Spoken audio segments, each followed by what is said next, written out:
Ok, bonjour tout le monde. Je m'appelle Jalal Al-Tamimi et I'll switch to English for my presentation. I'll talk about work that I've been doing for a couple of years now and that I continue to work on. We've been developing further this year. And we'll be looking at the contribution of automatic methods at quantifying impact of pathologies on speech.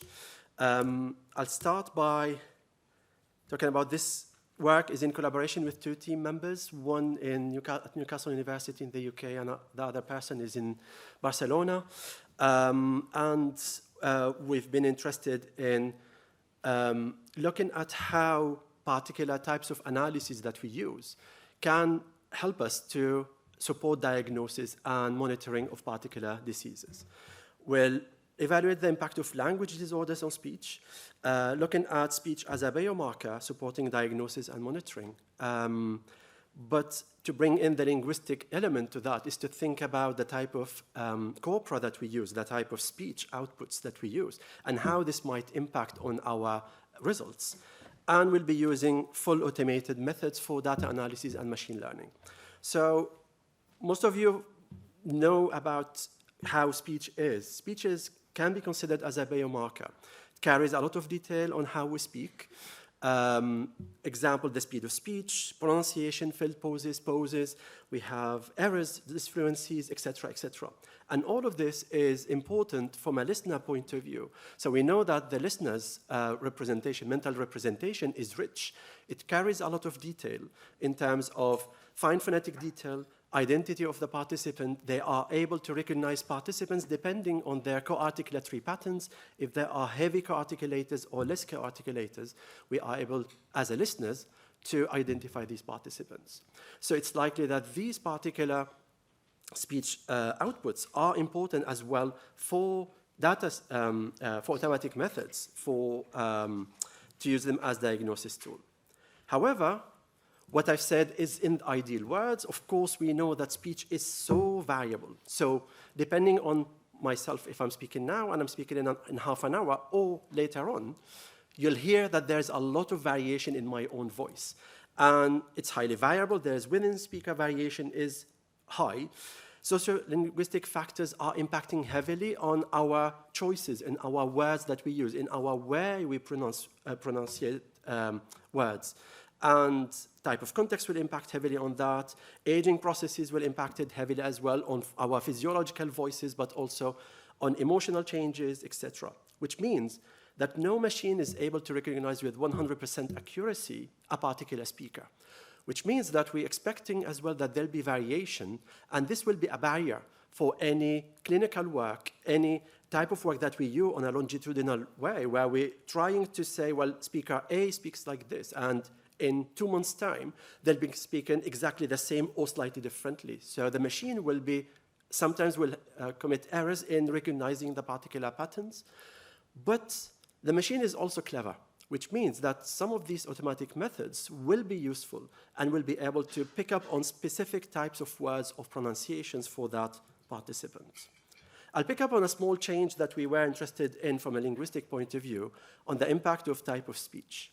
So we know that the speech material can be classified in various levels, where we can go from careful speech or carefulness, where we look at lab speech, or going into spontaneous speech. So we'll have a large array of types of productions that a speaker might be asked to produce particular words or pronunciations in these types of changes. We'll have speech rate might be impacted as well, that we might see changes depending on that the careful speech can be produced as very fast, but as very slow. And at the same time, conversations can be produced as very fast or very slow, which means if we measure speech rate, it might be problematic because it depends as well on the type of material we use. But the degree of reduction will show that anything that is more careful speech will have less acoustic reduction, and anything that has more spontaneous aspects will have more reductions, leading to a lot of changes from that participant's point of view. The controlled material is less acoustically reduced, as I explained, and careful from considered as careful speech, but then uncontrolled will lead to more acoustic reductions and a lot of variation. So depending on the context, we'll find differences from the same speaker in how they produce the exact same words. And due to that variation, we need to identify the optimal speech type for particular situations, and in our case, when looking at pathologies. So thinking about automatic methods or thinking about speech analyses, those who know my research, I go deeper into detail, and most probably like Bowie, you spend hours doing your analyses. And it means we need to identify corpora, we need to identify particular environments, then looking at transcriptions, segmentations in optimal environments, semi-automatic analyses, and then manual checking and all of that. That will take a long time. However, from a clinical point of view, I'm unable to tell a clinician, I'll give you the results in 6 months, because they simply need the results in 2 minutes, 3 minutes, 5 maximum. And so that's where we need to change our view, our way of type of analysis. And in our case, we employed automatic methods. These automatic methods, we employed 2 systems. The first is Prosogram, which is a plugin to Prot that allows to obtain automatic prosodic profile for a particular participant. And then in the current project I'm involved in, we're using OpenSmile, and I'll talk about OpenSmile later on. But the most important about these automatic methods is that they are text blind. They will look at speech as is, as a listener will be doing. So when we're hearing somebody with disordered speech, us as a listener will be listening to their productions as is, and we're not going to say, they did in the stress level X, and they did at the end of the sentence Y. We might do it, but directly when we listen to a participant with disordered speech, we'll say, what happens after a few utterances? It's an analyst-independent tool, can be applied with a click of a button, but the problem is we need to have some linguistic information related to that. We need to explain these particular measures. For machine learning, and I suppose a lot of my colleagues here know about machine learning, but very quickly, there are statistical predictive tools, and in our case, we are heavily employing one type of machine learning, which is extremely randomized random forests, because these are adapted to situations for our data. We're unable to use deep learning for the moment, because deep learning will require masses and masses of data of thousands of participants. And that random forest will learn the patterns in the data, will rank predictors, will identify strong predictors and weaker predictors, but also have a strong predictive power. And the combination of 2 will hopefully allow us to advance in our research.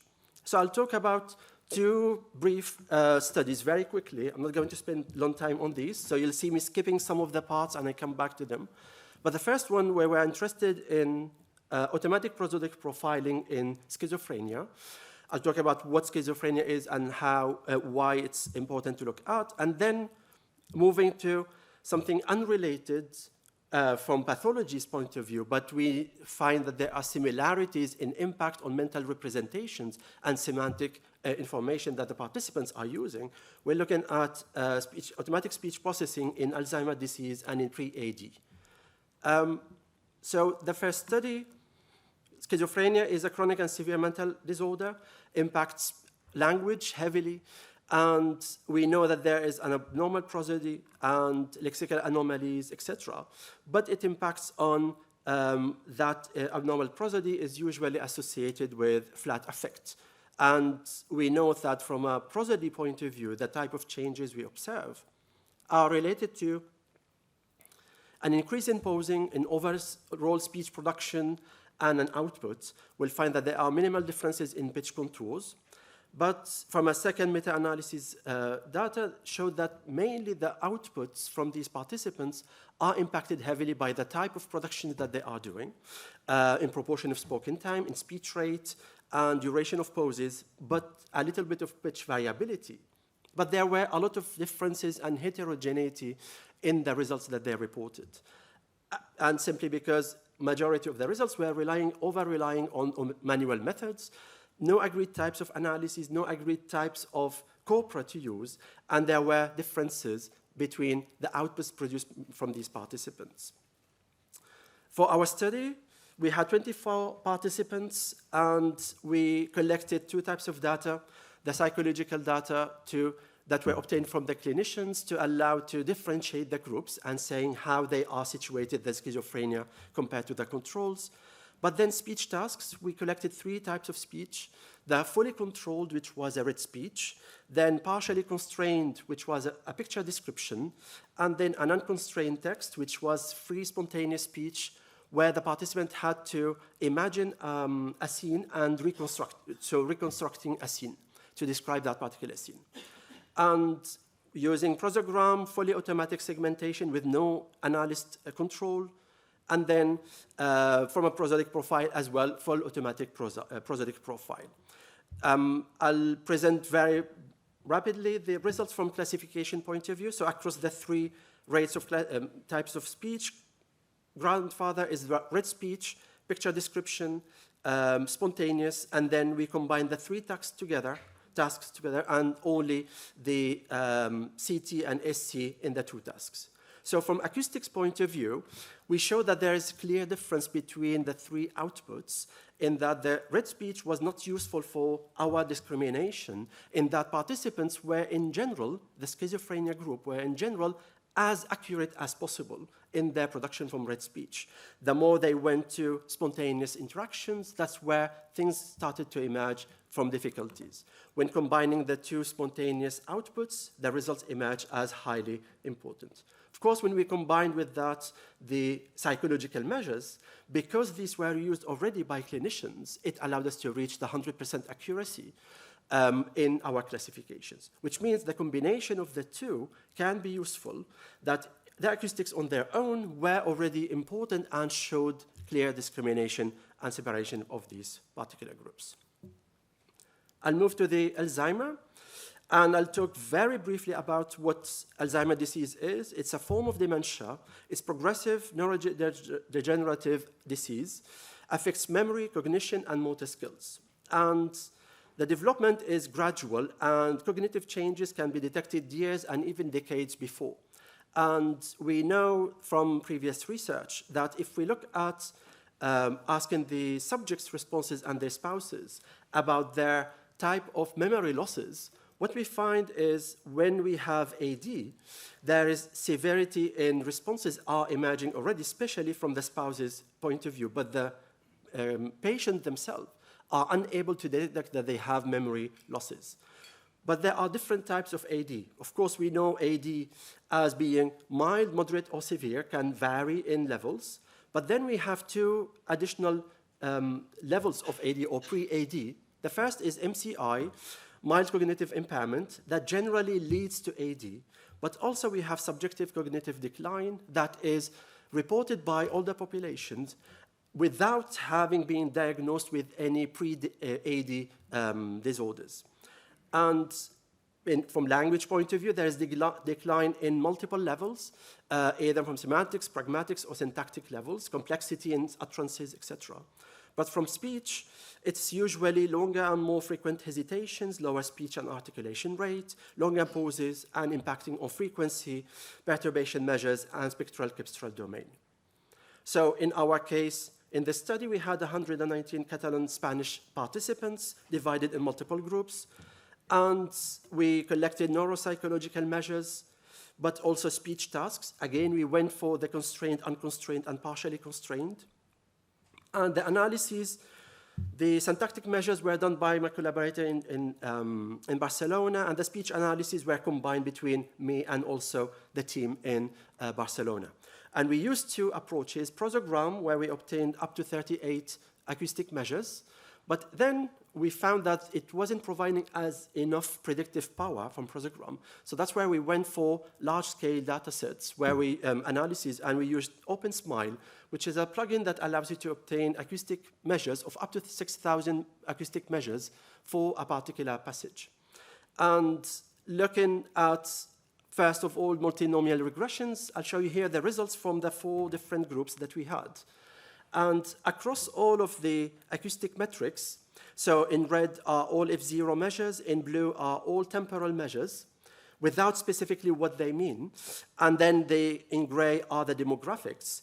at their mean, the groups are already differentiated, with the MCI showing clear differences from the other two groups. The AD and SCD are clustered together with small differences, mostly in the temporal domain.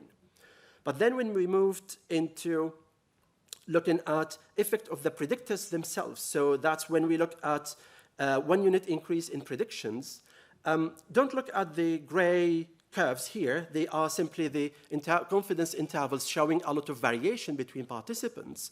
But we still see clearly that there is a difference between the groups, in that in F0 measures point of view, we have the MCI and the AD are separated from each other, closer to each other, but also separated. SCD is closer to the controls. So we are unable to tell that there's a difference between SCD and controls on temporal measures. But then when we, on F0 measures, sorry. But when we move to temporal measures, things start to change dramatically, in that AD seem to pattern with controls. They are closer to controls. But SCD and MCI seem to cluster together when looking at their temporal information. Using machine learning, on prosogram only, the 4 groups allowed us to classify them with accuracy around 60%. There were a lot of confusions. It wasn't high, it wasn't beneficial in any case. But when we moved to OpenSmile, we reach a classification of around 80 to 85%. And this is only with acoustic measures. Now, when we combine it with syntactic measures, with neuropsychological measures, we reach the 95% accuracy and discrimination of the 5 groups.